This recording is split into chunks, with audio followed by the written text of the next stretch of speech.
Welcome to Penrose Learning, where we make understanding easy.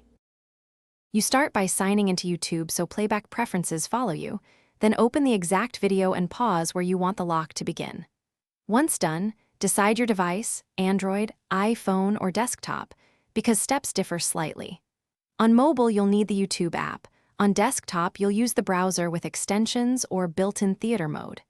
Make sure captions, playback speed, and quality are set now, since locking preserves the current playback state for your viewing session. Now enable the actual lock.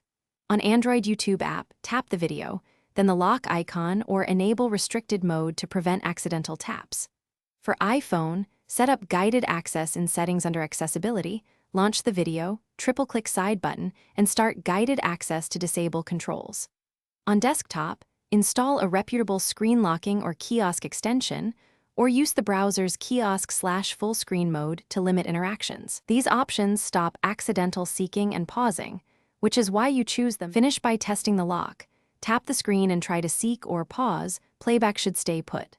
To exit, follow your device's method, triple-click for guided access, tap the extension unlock, or use the app's unlock icon. If the lock fails, first restart the app and clear cache. Make sure YouTube and your OS are updated.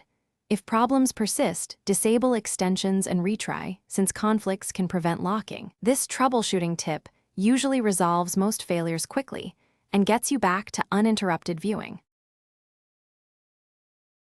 Thanks for watching. If this was helpful, leave a like and consider subscribing. See you next time.